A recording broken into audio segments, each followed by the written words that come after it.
आप सभी को मेरी तरफ से जय माता दी। आस्तिक और नास्तिक में क्या अंतर होता है?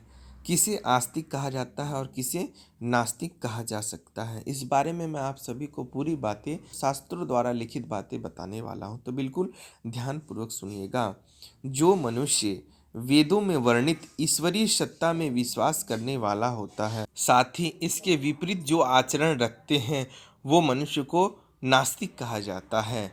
जो मनुष्य वेदों की निंदा करते हैं, भगवान को नहीं मानते हैं, हमारे सनातन धर्म में जितने भी पुस्तक हैं, धर्म ग्रंथ हैं, शास्त्र है, वेद है, पुराण है, उन सभी में लिखित बातों पे विश्वास नहीं करते हैं, ऐसे लोगों को नास्तिक कहा जाता है। यानी इस पृथ्वी पर दो तरह के मनुष्य का पाया जाना स्वाभाविक है, एक आस्तिक और दूसरा नास्तिक। आस्तिक मनुष्य वो होता है जो भगवान पे विश्वास करता है, भगवान के द्वारा होने वाली सभी लीलाओं पे विश्वास करता है, हमारे सनातन धर्म के वेदों में, पुराणों में, ग्रंथों में लिखित बातों पर विश्वास करता है और उनमें लिखित बातों पर थोड़ा भी संदेह नहीं करता है, भगवान की भक्ति करता है, पूजा करता है, उन्हें आस्तिक बताया गया है शास्त्रों में। और जो मनुष्य ना तो भगवान में विश्वास रखता है, ना तो भगवान की पूजा करता है, ना कि शास्त्रों ग्रंथों में लिखित बातों पे विश्वास करता है, ऐसे लोगों को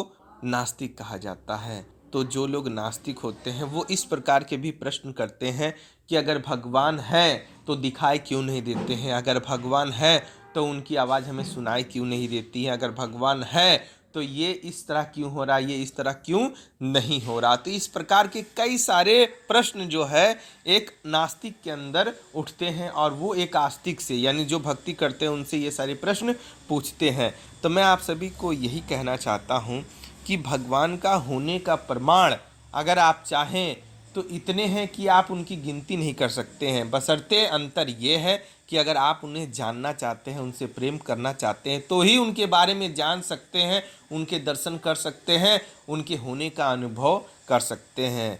नहीं तो आप चाह कर भी बिना उनकी मर्जी के आप मंदिर तक नहीं जा सकते।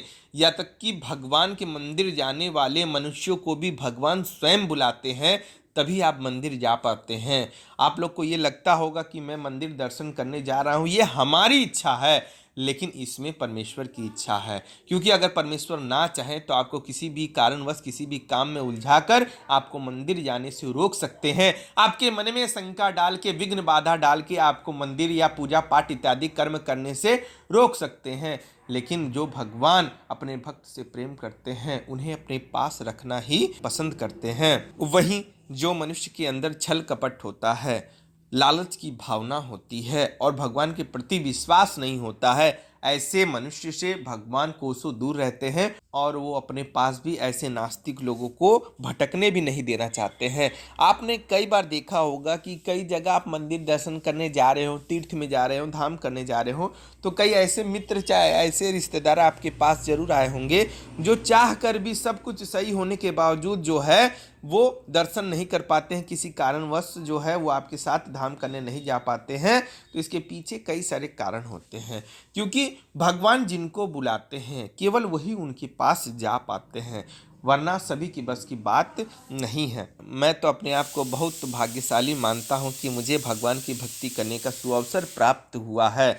ऐसे ही अगर आप भी भगवान पे विश्वास करते हैं, उनकी ध्यान साधना करते हैं, ये मान के चलिए भगवान ने आपको चुना है, ना कि आपने भगवान को चुना है। इसी के लिए अपना जीवन भगवान पे समर्पित कर दीजिए, पूर्ण विश्वास के साथ उनकी भक्ति करिए, भजन कीर्तन करिए, उन पे विश्वास रखिए। आस्तिक व नास्तिक तो अपने आप खत्म हो जाएगा जब ईश्वर की कृपा आप पे होने लगेगी। इसी के लिए आप ये मान कर चलिए कि इस संसार में जो भी चीज़ें होती हैं वो सभी ईश्वर की मर्जी से ही होती है, क्योंकि ईश्वर की मर्जी के बिना एक पत्ता तक नहीं हिलता। इसी के लिए इसी के लिए आप सभी से यही अनुरोध है कि अपना अमूल्य जीवन परमात्मा प्राप्ति के लिए ही लेकर जाएं। अगर मेरे द्वारा दी गई जानकारी आप सभी को पसंद आई हो तो चैनल को सब्सक्राइब करना बिल्कुल ना भूलें।